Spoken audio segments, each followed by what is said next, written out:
Já estamos com a gravação em marcha e desde já também vou compartilhar a tela para colocar o PowerPoint respectivo de hoje.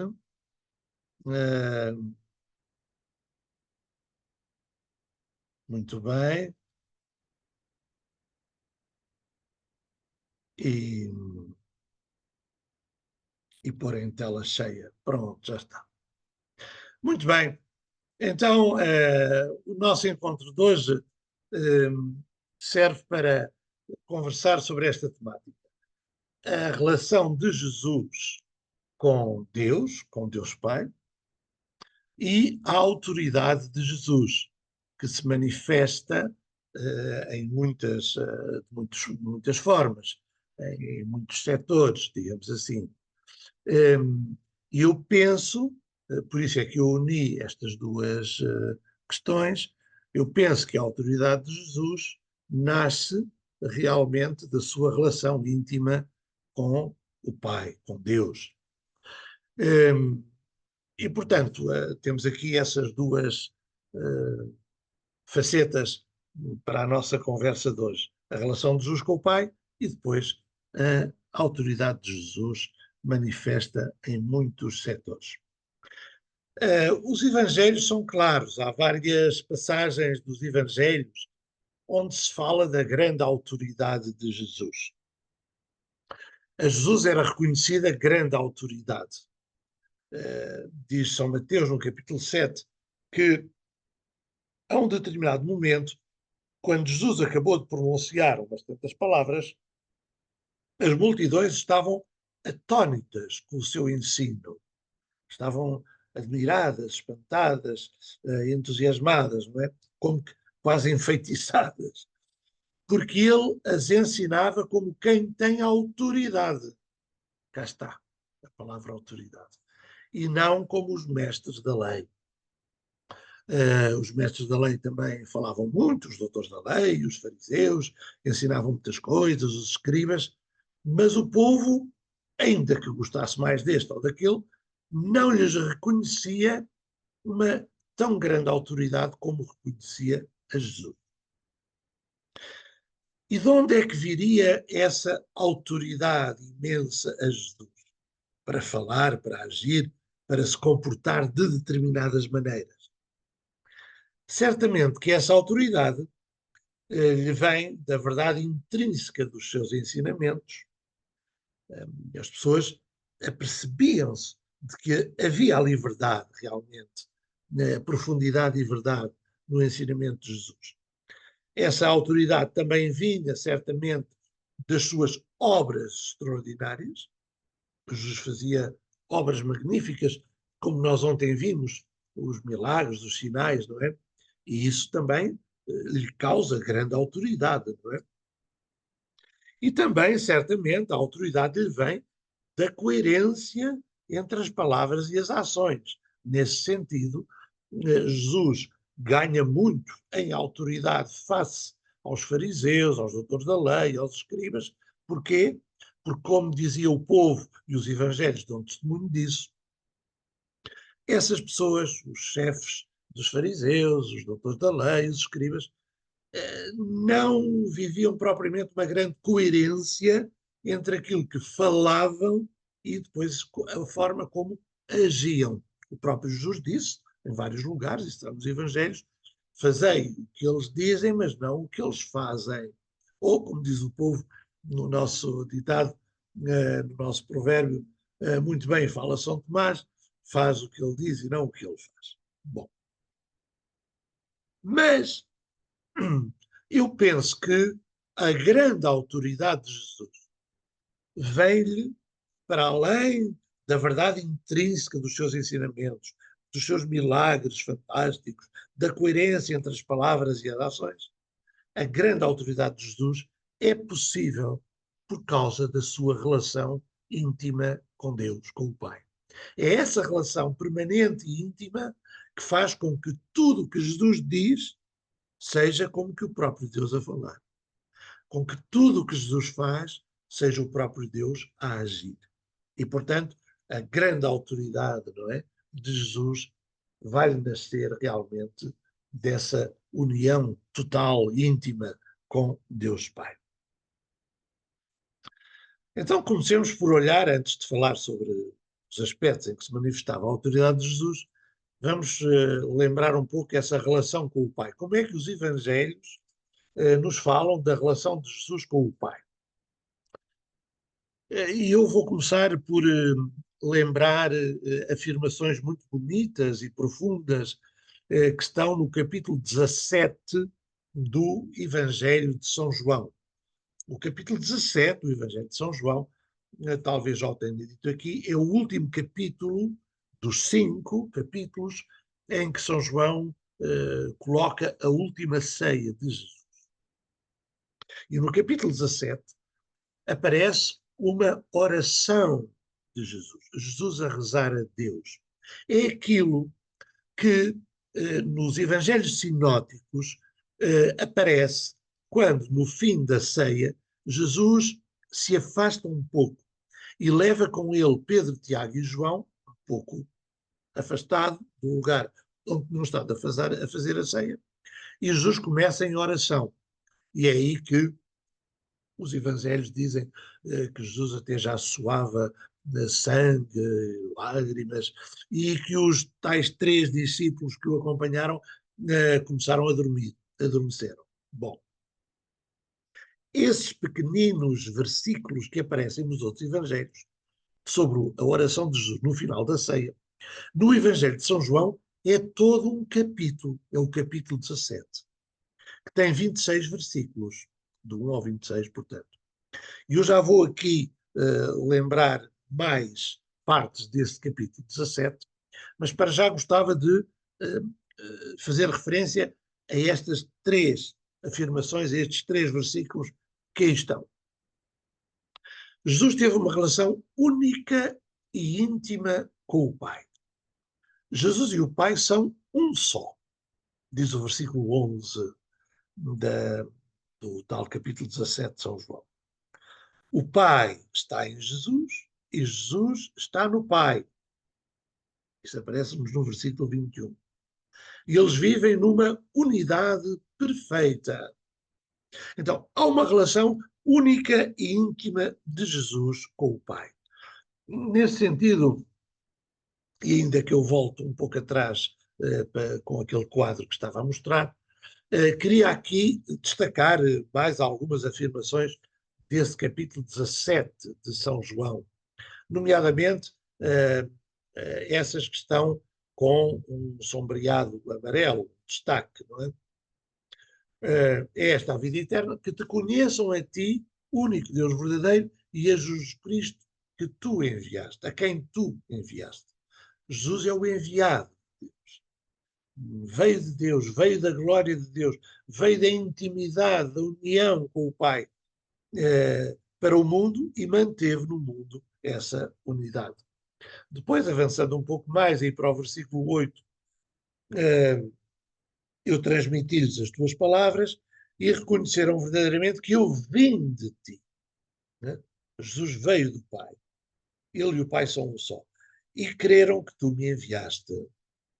Depois, mais adiante, no tal versículo 11, Pai, guarda-os em ti para serem um só, como nós somos um.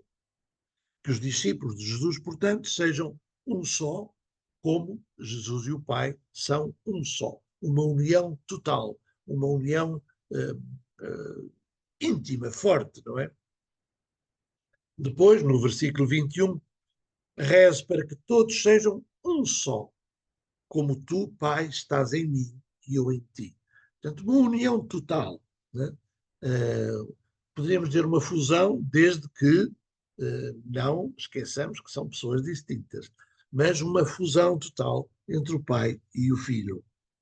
E, finalmente, destaco aí no versículo 22, eu dei-lhes a glória que tu me deste, de modo que eles sejam um, como nós somos um.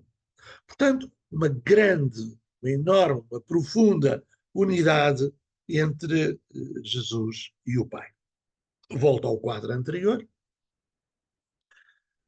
Essa relação íntima com o Pai é visível no conjunto dos Evangelhos, que nos falam de que em todos os momentos da sua vida, em todos os momentos e circunstâncias, Jesus reza, fala com o Pai, põe-se nas mãos de Deus. Jesus passa a vida em oração. A relação de alguém com Deus é a oração. O que é a oração?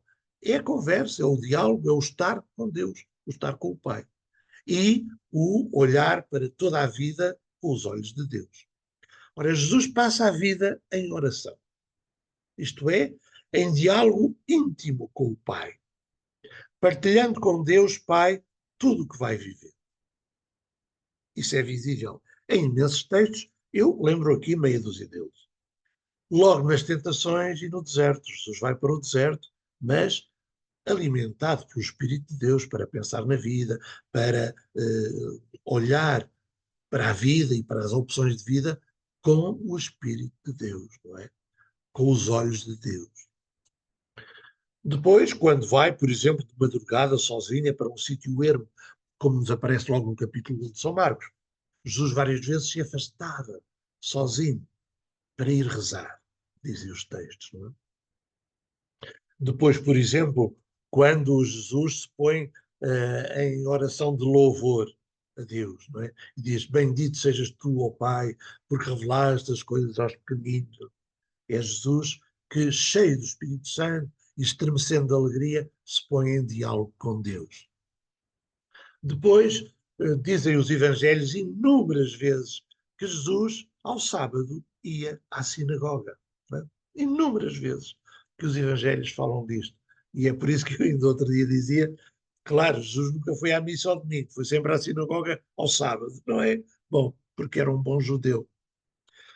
Ia lá rezar, evidentemente, escutar a palavra. Também ia pregar, mas ia rezar, ia estar com o Pai, ia escutar a palavra de Deus. Depois, um outro texto muito belo, Jesus passa uma noite inteira em oração quando quer escolher os 12 apóstolos. Diz o Evangelho que Jesus foi para o cimo do monte e passou a noite inteira a rezar. E só no dia seguinte, então, de manhã, é que escolheu os 12. Né? Portanto, foi buscar essa iluminação do Pai para a escolha dos 12. Depois, Jesus também reza antes da vivificação de Lázaro, ou da ressurreição de Lázaro, se quisermos. Nós conhecemos muito bem essa história, não é? Mas passamos muitas vezes adiante desse versículo que nos fala da oração de Jesus, porque nós sabemos que foram dar a notícia a Jesus de que Lázaro tinha morrido, Jesus deixou passar alguns dias, veio depois então a casa de Lázaro, Marta e Maria, Marta sai ao encontro, se tivesse estado aqui o meu irmão não teria morrido. Jesus diz, bom, mas o teu irmão não morreu. Depois diz, bom, onde é que ele está? E dizem, não, não vais lá, porque já cheira mal, mas digam onde é que ele está. E então Jesus vai perto, de onde estava Lázaro sepultado, e diz, Lázaro, sai para fora. Mas a verdade é que nós já passámos por cima de um versículo. É que antes de Jesus dizer Lázaro sai para fora, Jesus emocionou-se e pôs-se em oração, diz o texto. Jesus pôs-se a rezar, pôs-se nas mãos de Deus, pôs-se em união com o Pai. E é a partir daí que diz Lázaro sai para fora. É um texto muito bonito. Depois da multiplicação dos pães, como nos aparece no capítulo 6 de São João, também quiseram fazer rei a Jesus. As pessoas entusiasmadas. Ei, temos aqui alguém extraordinário, não é? E Jesus afasta-se para ir rezar. Jesus recusa ser rei e afasta-se para ir rezar. Mas Jesus também rezou e estabeleceu essa união profunda com o Pai no momento angustiante da morte. Getsemane, na cruz, Jesus fala com o Pai, Pai, se é possível, afasta de mim este cálice. Pai, não se faça a minha vontade, mas a tua. Pai, nas tuas mãos entrego o meu espírito. Bom, portanto, Jesus passa a vida toda a alimentar a relação com o Pai, em oração, portanto. E é daí que eu digo que vai nascer a grande autoridade de Jesus. Da sua relação íntima com Deus, nasce toda a palavra que é de Deus e toda a ação que é de Deus. Poderíamos então dizer que a oração de Jesus se caracteriza pela constância em todos os momentos da sua vida e pela grande intimidade com o Pai. E assim, a oração de Jesus, o seu diálogo íntimo e permanente com o Pai, essa oração é feita ou a sós ou em comunidade. Não nos esqueçamos, por exemplo, que Jesus também rezava com os discípulos. Até lhes ensinou a rezar o Pai Nosso, onde eles disseram: Senhor, ensina-nos a rezar. Não é? Portanto, Jesus reza sozinho ou em comunidade. Jesus reza no monte e em sítios ermos ou na sinagoga. Portanto, qualquer circunstância, qualquer lugar é oportunidade para Jesus potenciar, experimentar, potenciar, vivenciar essa relação íntima com o Pai. E a sua oração, a oração de Jesus, tem imensos géneros, como a nossa também. É a oração de louvor, é a oração de meditação e escuta da palavra, na sinagoga, por exemplo, na escuta da palavra de Deus, é a oração de louvor no sentido que, Pai, eu te bendigo, não é? Ou então de intercessão ou súplica, súplica diante do sofrimento do Getsemane e da cruz, intercessão quando Jesus pede a Deus pelos discípulos e pela sua unidade. Bom, portanto, a oração de Jesus é permanente, é constante, revela a sua grande intimidade com o Pai, fala em todas as circunstâncias da sua vida. E é daí que vai nascer, digo eu, a sua grande autoridade. Então agora meditamos no segundo aspecto desta nossa conversa de hoje, na autoridade de Jesus, como nos falam as Escrituras, como nos falam os Evangelhos. Dessa intimidade com o Pai, de sua vida de oração, dessa experiência total de Deus, nasce, portanto, a autoridade de Jesus. E essa autoridade, esse poder pessoal, manifesta-se de diferentes maneiras. Manifesta-se na sua maneira de falar, no seu modo de fazer milagres, os tais sinais, da linguagem de São João. Essa autoridade mostra, é visível na sua relação com o templo de Jerusalém. A sua autoridade também é visível na sua relação face à lei, às leis socio-religiosas de Israel. A sua autoridade é visível também na forma como perdoa, portanto, no seu perdão, e a sua autoridade é visível também no seu modo de ser exigente. Então, conversar um minuto, dois, sobre cada um destes aspectos, onde se manifesta a grande autoridade de Jesus. Primeiro, a autoridade para falar. Nós já vimos em dias passados que Jesus pregava palavras maravilhosas, pregava o reino, anunciava a boa nova, o evangelho, não é? Jesus falava com autoridade. As suas palavras eram um misto de verdade, de profundidade e seladas pelo seu comportamento. Portanto, havia aí uma coerência, não é? Como dizíamos, muito grande entre o que Jesus falava e o que Jesus vivia e fazia. Daí que muitos exclamavam: Este não fala como os escribas, mas sim com autoridade. Diz o capítulo 7 de São Mateus. No capítulo 1 de São Marcos, portanto, logo no início, logo nos primeiros anúncios de Jesus, do reino de Deus, da Boa Nova, do Evangelho, já há essas reações. Que é isto? Que é isto que escutamos de Jesus? Uma nova doutrina e com que autoridade? Portanto, Jesus com uma grande autoridade para falar. E haveremos de ver isso mais para a semana, que as multidões realmente eram atraídas por Jesus, pela sua fala, pela sua palavra, reconheceram essa autoridade e durante algum tempo foi assim. Depois, com o decorrer do tempo, as multidões, muitas pessoas passaram a abandonar Jesus e a dizer que Jesus já não lhe interessaria muito. Mas, no início da pregação e durante algum tempo, essa autoridade extraordinária no falar arrastava multidões. Os próprios evangelhos dizem isso, por exemplo, Mateus 4, as multidões seguiam Jesus porque ele falava com autoridade. Depois, consideraríamos a autoridade de Jesus para fazer milagres com um poder pessoal. Já ontem falávamos a propósito dos milagres em geral, a propósito dos sinais extraordinários de Jesus, que a Bíblia está cheia de relatos de milagres. E até fora da Bíblia, e até no tempo de Jesus, há imensos relatos de milagres. Mas os milagres de Jesus têm alguma particularidade. É que ele faz os milagres com um poder pessoal. Já lá vamos. É isto que eu aqui estou a querer dizer. Na Bíblia, portanto, falavam-se de muitos milagres. Alguns até parecem ser maiores que os milagres de Jesus. Por exemplo, o livro do Êxodo fala do grande milagre do maná no deserto. Quando o povo de Deus sair do Egito, vai para a terra prometida e no deserto passa fome, há ali um milagre extraordinário.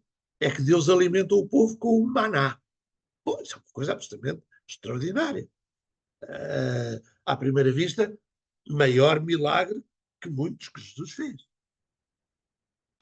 Depois, no livro de Josué, fala-se, por exemplo, no parar do sol. Havia uma batalha, os judeus estavam em batalha, em guerra com outro povo, e então há uma oração para que Deus faça parar o sol. Lá está. Isto era o contrário da doutrina científica que nós hoje aceitamos, heliocêntrica, não é? Eles pensavam que não era a Terra que andava à volta do Sol, era o Sol é que andava à volta da Terra. E então, no meio da batalha, como estavam a ganhar e queriam aproveitar o momento de estar em superioridade sobre o exército inimigo, rezam a Deus para que ele mande parar o Sol e assim eles tenham mais tempo nesse dia para devastar o inimigo. Ora, isso é um milagre absolutamente extraordinário. O Sol a parar no céu, não é? Bom, é isso. Provável que, embora com muita maldade, cinismo, não é? Mas é isso que vai levar certamente algumas pessoas a dizer também a Jesus, de maneira provocadora: dá-nos um sinal do céu. Que sinais é que tu fazes para que nós acreditemos? Ora, Jesus estava farto de fazer sinais, estava farto de fazer milagres. Mas diante desses, que eram narrados na Bíblia, como estes que eu aqui lembrei, as pessoas sentiam-se legitimadas para dizer assim: bom, mostra-nos lá algo de extraordinário, algo de espetacular, não essas curazitas, digamos assim, que tu andas a fazer. Ora bem, o que distingue Jesus nos seus milagres é que ele não os faz executando ordens de Javé ou por meio de muitas rezas, por meio de muitas orações. O que está muito claro nos textos evangélicos, nas ações de Jesus, é que Jesus age com um poder pessoal. Ele tem autoridade própria para tal. Ele diz a Lázaro: sai para fora. É ele, Jesus, que diz isso. É ele que diz à filha de Jairo: levanta-te. Portanto, é, é em termos realmente pessoais que Jesus faz o milagre. E isso mostra a sua imensa autoridade. Ao paralítico ele diz: eu te ordeno, pega na tua enxerga e anda. Sou eu que digo, eu tenho autoridade para isso. Não é? E daí os comentários que nos aparecem em vários lugares, não é? Quem é este a quem até os espíritos impuros e os ventos e os mares obedecem? Quem é este que faz estas coisas e tem autoridade pessoal para fazer estas coisas, estes sinais tão extraordinários? Um terceiro aspecto que eu me apraz realçar é a autoridade de Jesus que se manifesta sobre o templo de Jerusalém. O templo, juntamente com o sábado, eram os dois grandes pilares da cultura socio-religiosa de Israel. Tocar nesses dois alicerces era minar toda a estrutura da cultura socio-religiosa de Israel. E Jesus vai tocar nesses alicerces. Jesus vai derrubar esses alicerces. Em primeiro lugar, antes de irmos à questão do sábado, que está relacionado com a questão da lei, olhemos aqui para a questão do templo. Jesus relativiza muito o templo e relativiza-o de forma metafórica e de forma efetiva. Metaforicamente, Jesus tem aquela afirmação: destruam o templo e eu o reconstituirei em 3 dias. Aquela conversa, não é? O quê? Então tu vais destruir o templo?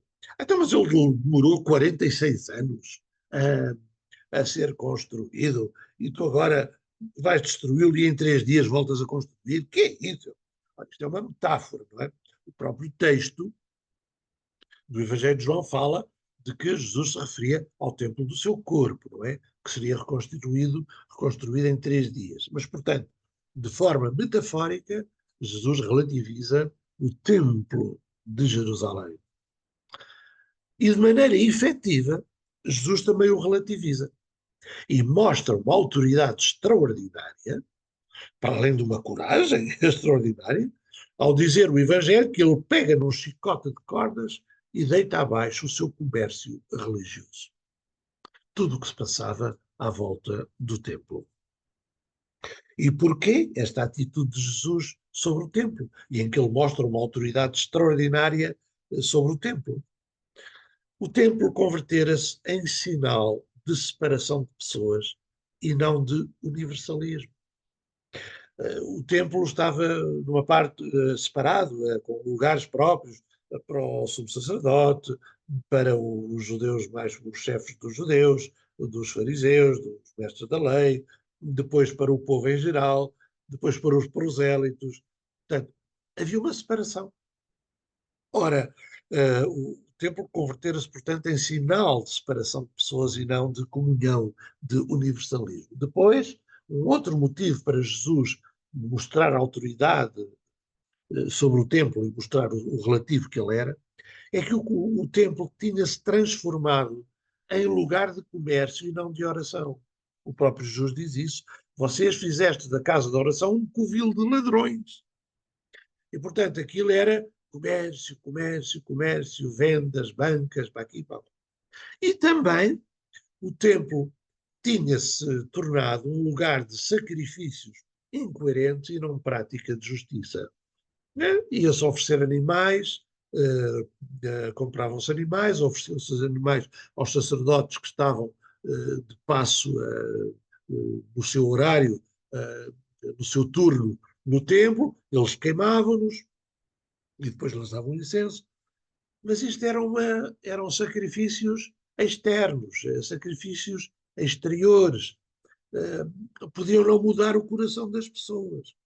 E Jesus, já repetindo até grandes intuições dos profetas do Antigo Testamento, Jesus diz: o verdadeiro culto que me interessa, dizia Deus, os verdadeiros sacrifícios e holocaustos que me interessam, é praticar a justiça, é libertar os cegos, os presos, dar vista aos cegos.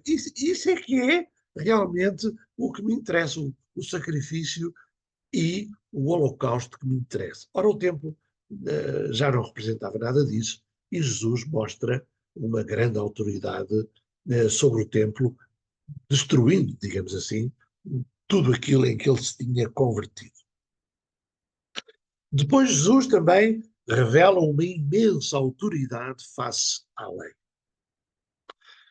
Jesus coloca a pessoa humana e o seu bem acima de tudo, acima de qualquer lei civil, política ou religiosa. Isto é extraordinário. Isto, ao mesmo tempo, faz-nos pensar, evidentemente, na enorme liberdade de Jesus.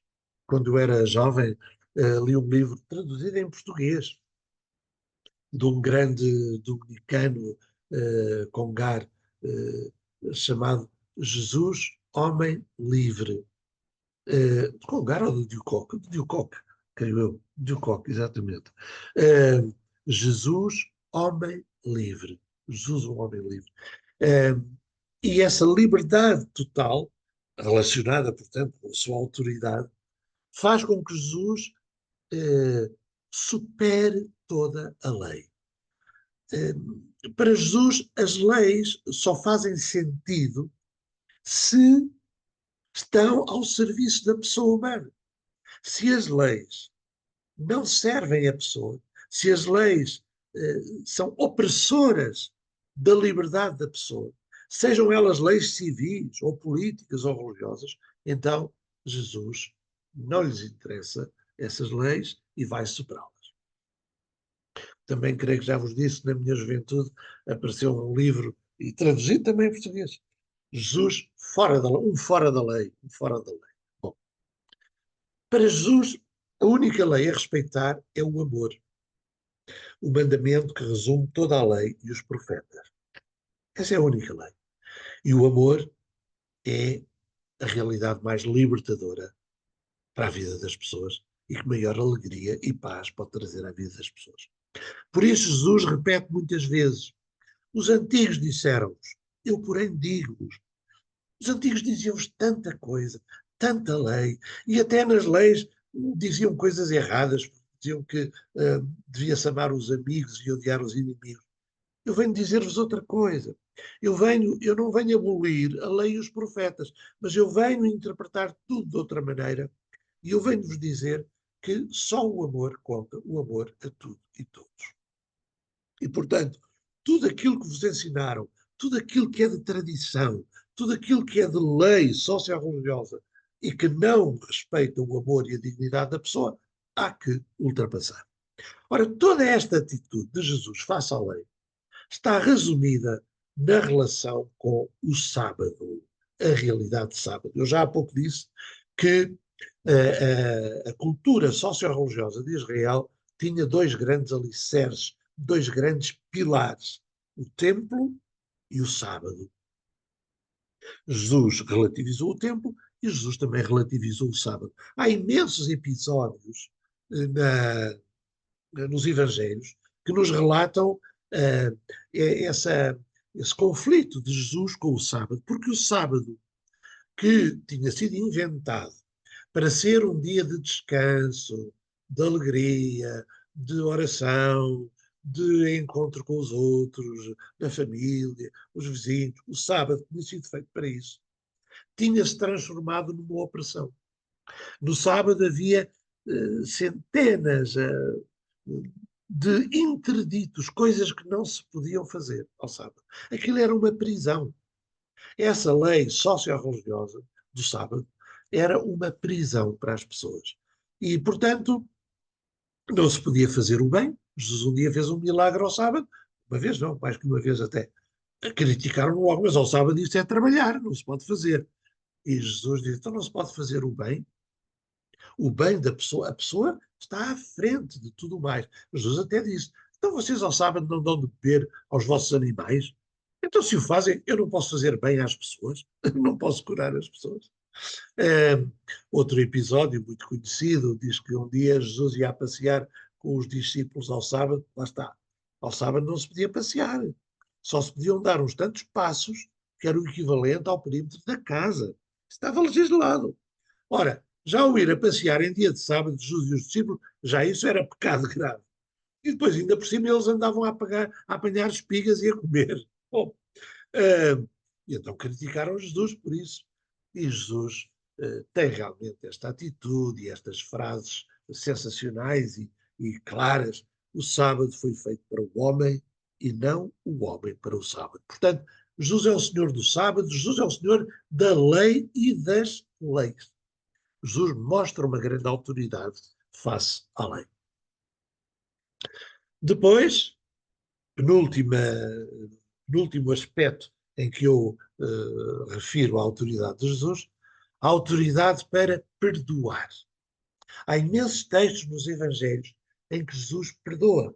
Eu aqui lembro um ou dois. Jesus perdoou a mulher adúltera, capítulo 8 de São João, aquele famoso texto em que os homens vão a correr atrás de uma mulher e querem a matar à pedrada e depois passam por Jesus e ali param e aproveitam para perguntar a Jesus se podem ou não matá-la. Não é? Bom, Jesus perdoou à mulher adúltera. Jesus acabou a falar só com ela, entretanto os homens foram-se embora, os que a queriam matar, e Jesus fala à mulher, então onde estão aqueles que te condenavam? Foram-se embora. Então eu também não te condeno, eu perdoo-te. Vai, não voltes a pecar. Depois há também, bom, muitos textos de perdão, não é? Mas eu lembro aqui um outro que é muito significativo, porque é aquele em que Jesus faz uma dupla cura, material e espiritual. A um paralítico, diz-lhe que o Filho do Homem tem na terra a autoridade para perdoar os pecados. E para mostrar que tem essa autoridade, faz o milagre da cura. Não é? Bom, claro, logo grande reação. Pois, quem pode perdoar se não Deus? Está a blasfemar, é a reação das pessoas. Perdoar, de facto, era um atributo de Deus. Ora, se Jesus perdoa, é porque é Deus, tem autoridade para isso. Mas também, claro, se Jesus perdoa e o perdão é um atributo de Deus, as pessoas, os seus contemporâneos, vão acusá-lo imediatamente de blasfemo. E eu ponho justamente entre aspas, porquê? Ou entre esses sinais itos, não é? Porque, claro, à luz da mentalidade das pessoas e da lei das pessoas e da religião daquelas pessoas, só Deus podia perdoar. Se Jesus perdoava, então, justamente eles consideravam-no um blasfemo. Ora, o que isto nos revela é que Jesus tem esse poder pessoal de perdoar porque está realmente unido ao Pai, porque está unido a Deus, não é? E Deus perdoa. Finalmente, último aspecto que eu destaco da autoridade de Jesus. A autoridade para ser exigente. Ele era exigente consigo mesmo, claro, era de uma coerência total, mas também era exigente para com tudo e todos. Para os seus amigos, os apóstolos, os discípulos em geral, para as pessoas, para o povo em geral. Da verdade intrínseca da sua vida, ensinamentos e obras, nasce a autoridade para ser exigente. Jesus, em si mesmo, é coerente e pede também coerência. E então faz pedidos bastante exigentes. Sede perfeitos como o Pai do céu, diz o capítulo 5 de São Mateus. E, de certa maneira, um texto paralelo, uma afirmação paralela que nos aparece em Lucas 6. Sede misericordiosos como Deus é misericordioso. O que estas duas afirmações, creio que já o disse aqui uma vez, lembram muito aquela afirmação que nos aparece por duas vezes na Bíblia, no livro do Levítico, no Antigo Testamento, e depois numa carta de São Pedro, no Novo Testamento. Sede santos como Deus é santo. Jesus pede para nós sermos santos como Deus é santo, para sermos perfeitos como o Pai do céu é perfeito, para sermos misericordiosos como Deus é misericordioso. Isto é uma grande exigência. Jesus mostra a sua grande autoridade para ser exigente, para fazer pedidos exigentes aos seus discípulos. Pois, esse pedido, essa ordem extremamente exigente, pega na tua cruz e segue. Portanto, deixa a tua vida supérflua e, sobretudo, assume que também a cruz é necessária e vem atrás de mim porque eu sou a verdade, digamos assim.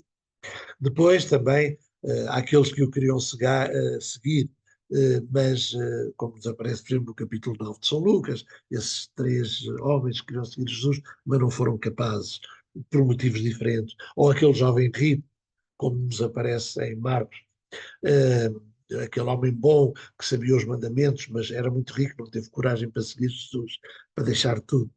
Jesus diz às pessoas: deixa tudo, os bens, a família, e segue. Portanto, Jesus pede realmente, enfim, algo de forte. Mas ele tem, lá está, ele tem autoridade para ser exigente, não é? E depois, aos seus apóstolos, aos seus discípulos, claro, para todos, mas muito em particular para aqueles que estavam mais perto dele e que tantas vezes discutiam quem é que vai ser o maior, quem é que vai estar acima dos outros, quem é que vai estar à direita e à esquerda de Jesus no reino dele. Diante de todas estas questões de quem quer ser o maior, Jesus tem várias afirmações. Eu escolhi uma delas, mas há várias que podiam ser aqui ditas.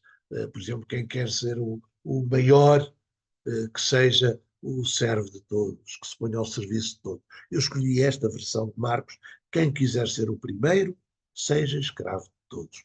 Portanto, uma exigência muito grande para o comportamento das pessoas, na sua vida, e Jesus tem autoridade para pedir essas, para fazer esses pedidos extremamente exigentes. Pronto, em tudo isto se mostra a grande autoridade de Jesus, que lhe adivinha realmente da sua relação com o Pai, da sua vida de oração, da sua intimidade com Deus. E pronto, terminamos então por aqui. Vou interromper o compartilhamento. Voltamos a ver-nos todos nas janelinhas e pronto. E por hoje terminamos esta quarta sessão, a última desta semana, e uma vez mais eu ponho a questão se alguém, por acaso, quer dizer alguma coisa, se alguém quer fazer algum comentário ou dar uma opinião, enfim, é livre de o fazer. Muito bem, basta clicar no seu, no seu microzinho, no microfone, e pode falar. E nós seremos todos ouvidos. Muito bem. Das outras vezes não houve propriamente participações a este nível, eu não me importo, porque vocês já tiveram suficiente paciência para escutar tudo isto. Muito bem.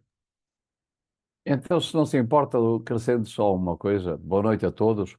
Boa noite, e quem está a Tenho, falar, peço está desculpa. ali António Marques, lá ao acima. António Marcos, muito bem, já está. Eu já cheguei um bocadinho atrasado e não tenho podido participar em todas, mas disse uma coisa interessante que ainda hoje, quem já esteve, portanto, em Israel, com certeza já se deve ter apercebido que no sábado até os elevadores funcionam automaticamente para os judeus Claro, ortodoxos não terem de carregar no botão. É claro. interessante que ainda continuam a pensar que ao sábado Pois, não se pode fazer nada. Não é? pois.